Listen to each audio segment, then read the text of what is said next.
Can you drive me home without asking why? These 7 words from a drunken CEO to a desperate father began a journey neither could have imagined. Alex Parker counted the wrinkled bills in his wallet for the 3rd time that evening, his weathered hands moving with the practiced precision of someone who once sutured wounds instead of mixing drinks. The bills still added up to the same disappointing sum, nowhere near enough for his daughter Sophie's surgery. The neon lights of the upscale bar where he worked nights cast shadows across his face, highlighting the premature gray at his temples and the worry lines etched deeper with each passing day. His phone vibrated against the bar counter. Sophie's school. His heart raced as he answered, stepping away from the noise. "Dad?" Sophie's voice came through, sweet but slightly disjointed, the way it always did now through her failing hearing aid. "I couldn't hear the recess bell today." Miss Collins had to tap my shoulder. "But don't worry, I'm okay." Alex closed his eyes, leaning against the wall. Her brave little voice cut deeper than any scalpel ever had. "I'll pick you up soon, sweetie. How was your art project?"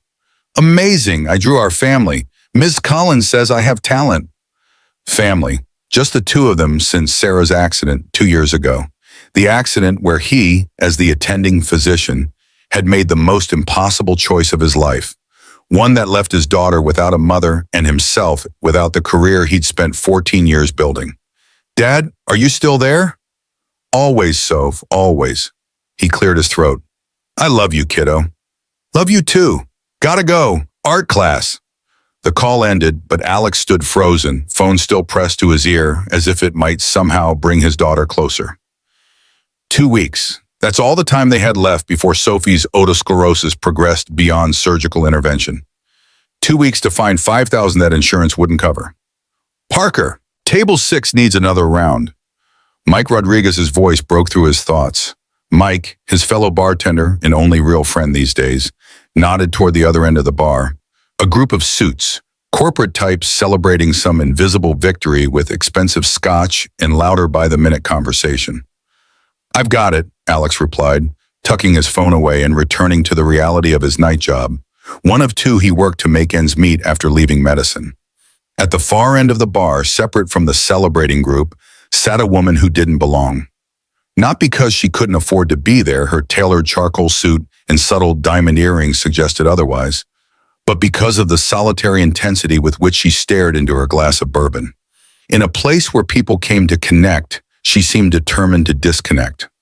Olivia Reed, though Alex didn't know her name yet, swirled the amber liquid in her glass, watching it catch the light.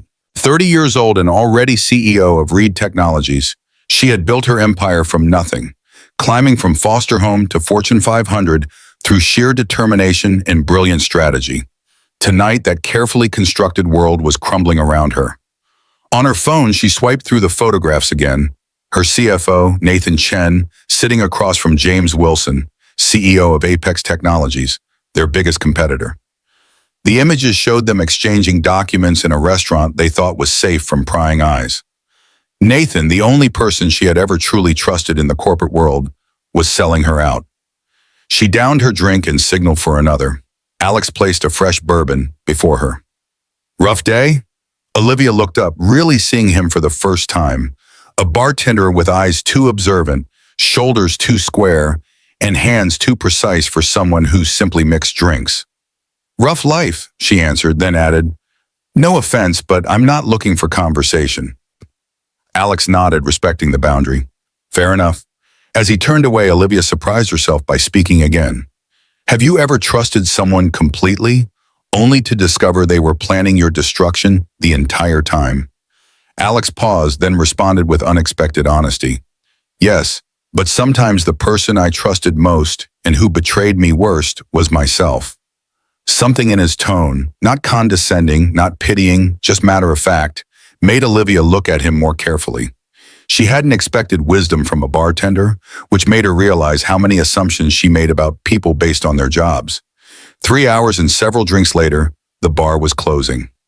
Olivia stood unsteadily, fishing her keys from her purse. Alex watched her from behind the bar as he wiped down glasses. "I can call you a car." "I'm perfectly capable of driving myself," she said sharply, though her slight sway suggested otherwise. I'm sure you're capable of many things, Alex replied calmly. Driving tonight isn't one of them. Olivia stared at him, unused to being challenged. Fine, you drive then.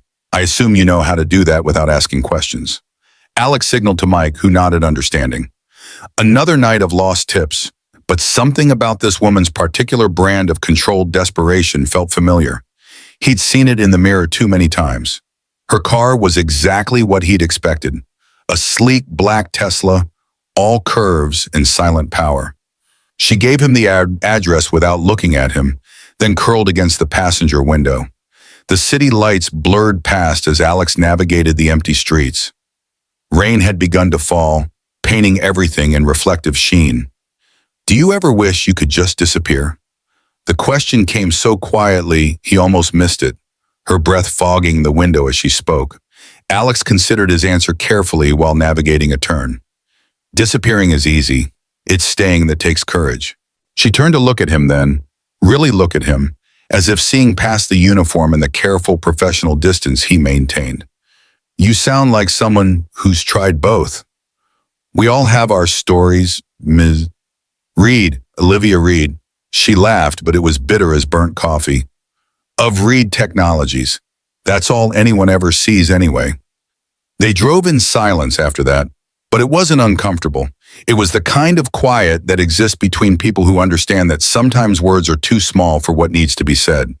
When they reached her building, a converted warehouse in the arts district that probably cost more than most people's lifetime earnings, she hesitated before getting out. Thank you, she said, and meant it in ways that had nothing to do with the ride. Alex watched her walk to her door, waiting until she was safely inside before driving away. He thought that would be the end of it, just another strange encounter in a city full of them. But the next morning, his phone rang with a number he didn't recognize. Mr. Parker, this is Megan Walsh, Ms. Reed's assistant. Ms. Reed would like to meet with you regarding a business proposition. Would 2 o'clock this afternoon be convenient? Before Alex could respond, Mike walked into the apartment they shared when schedules aligned. Mike had taken the couch after his last deployment, claiming his military habits made him prefer harder surfaces anyway. In reality, Alex knew his friend was helping him make ends meet while maintaining his pride. Who was that? Mike asked, setting down grocery bags. Apparently, the woman from last night wants to meet. Something about a business proposition. Mike raised an eyebrow. Business proposition? That's what they're calling it these days? It's not like that, Alex said, though he wasn't entirely sure what it was like. I just drove her home. In her car? Man, you don't even know this woman. She could be anyone. She's the CEO of Reed Technologies. Mike's eyes widened. Reed Tech? The AI company? Parker, you drove Olivia Reed home? That woman is worth millions. What the hell does she want with you? I guess I'll find out at 2. After dropping Sophie at school, Alex changed into his one decent suit, the one he'd worn to Sarah's funeral and hadn't touched since. It hung looser now, a physical reminder of everything he'd lost. Reed Technologies occupied the top 10 floors of a gleaming downtown skyscraper. The lobby alone spoke of money and power, all sleek marble and steel, with a 3-story waterfall behind the reception desk. Alex Parker for Olivia Reed, he told the receptionist, feeling acutely out of place. The woman barely looked up. 65th floor. They're expecting you. The elevator rose with unsettling smoothness, each floor bringing him further from the world he'd inhabited since leaving medicine. When the doors opened, he stepped into a space that seemed designed to intimidate, all glass and sky and invisible wealth. Megan Walsh, a poised young woman with efficient movements, led him through the floor. Ms. Reed rarely brings outsiders into headquarters, she remarked. You must have made quite an impression. Before Alex could respond, they reached a corner office with floor-to-ceiling windows and a door bearing the simple nameplate, O. Reed, CEO. The office was everything Alex had expected and nothing like it at the same time. Yes, there was the floor-to-ceiling glass, the minimalist furniture that probably cost more than his monthly rent, the view that turned the city into a painting. But there were also unexpected touches. A child's drawing framed beside million-dollar contracts, a coffee mug with a chip in the handle sitting beside pristine china, a throw blanket draped over a leather chair like someone actually lived here instead of just worked. Olivia stood by the window when he entered, her back to him, posture perfect as a dancer's. Today she wore gray, severe and structured, as if the clothes could provide the control the alcohol had stripped away. "I need a driver," she said without preamble, still facing the window. 7 days, 12 hours a day. I'll pay $5,000. Alex calculated quickly. That would cover Sophie's surgery costs exactly. But something about the offer felt off. Too generous for simple driving. "Why me, bae?" She turned then, and he saw that the vulnerability from last night had been carefully packed away, replaced with something harder but more fragile, like ice over deep water. "Because you didn't take advantage when you could have, because you didn't ask questions when I needed silence, and because I need someone I can trust for what comes next." Which is finding out who else in my company is selling me out to competitors. Alex understood then. She didn't just need a driver. She needed a witness, someone outside her circle who could observe without being observed, someone invisible enough to be forgotten but smart enough to remember. "I have conditions," he said. Her eyebrow raised slightly, the only sign of surprise she allowed herself. "Such as?" "I need flexibility for one phone call a day to my daughter, and I can't work past 7 on Thursday." "That's non-negotiable." Something flickered in her expression, gone before he could identify it. "Done. You start tomorrow, 6 a.m. sharp." As Alex left the gleaming tower of Reed Technologies, he called Mike, who answered on the first ring. "How'd it go with Miss Corporate America?" "She offered me a job, 7 days as her driver, $5,000. Mike whistled low. "That's suspiciously generous. What's the catch?" "She thinks someone in her company is betraying her. She wants an outside observer." "And you said yes, man, rich people problems are dangerous. Remember what happened last time you got involved with things above your pay grade?" Alex winced. Mike was the only one who knew the full story of Sarah's accident, how Alex had chosen to save another patient, first based on triage protocols, not knowing his wife was the second ambulance arrival. "This is different. It's just driving and observing. Besides, it's exactly what Sophie needs for her surgery. And it has nothing to do with the fact that this woman is probably gorgeous, powerful, and damaged in all the ways that make you want to fix people. She's my employer for a week, Mike. Nothing more." "Whatever you say, Doc, just be careful. People like that live in a different world. They can step out of our lives without a second thought, but we can't do the same." That night, Alex sat on the edge of Sophie's bed, their nightly ritual of reading stories together made more precious by her declining hearing. She cuddled closer, her strawberry blonde hair, so like her mother's, tickling his chin as he read, making sure she could see his lips when her hearing aids weren't enough. "Daddy," she interrupted, looking up at him with serious blue eyes. "Ms. Collins taught me some sign language today. Want to see?" She showed him the signs for "I love you" and "family," her small hands moving with careful precision. "That's amazing, Soph. When did you learn all this?" "After I couldn't hear the bell. Ms. Collins says it's good to be prepared." She demonstrated another sign. "This means friend. Do you have friends, Daddy?" The innocent question hit harder than she could know. "I have Mike from the bar, and I have you, my best friend in the whole world." "But that's not enough friends. Everyone needs more friends." She frowned thoughtfully. "Maybe you'll make a new friend at your new job tomorrow."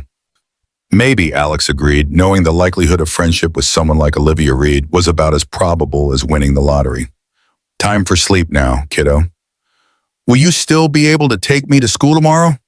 "Absolutely. My new job starts after drop-off." Satisfied, Sophie snuggled down. "Night, Daddy. I love you even if I can't hear you say it someday."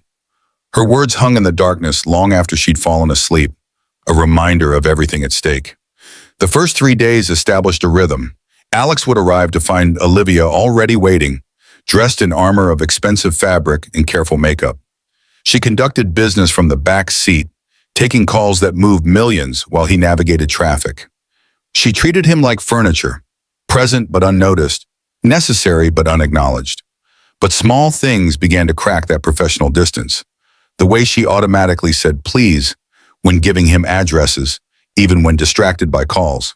How she noticed when he adjusted the air conditioning and quietly mentioned she was comfortable, No need to change it for her.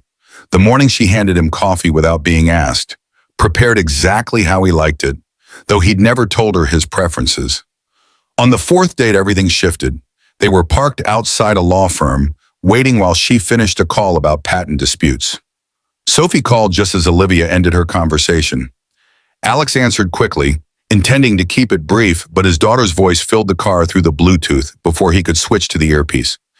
"Daddy, my ear hurts again. Ms. Patterson says I can lie down in the nurse's office, but I want you." Alex's hands tightened on the steering wheel, knuckles white with the effort of keeping his voice steady. "I'm working right now, sweetie, but I'll come get you as soon as I can. Is it the same pain as yesterday?" "Worse, and the sounds are getting more fuzzy." Sophie's voice quivered slightly. "Daddy, what if the operation doesn't work? What if I can't hear anything ever again?" "Hey, we talked about this. Dr. Morrison is the best there is. You're going to be fine."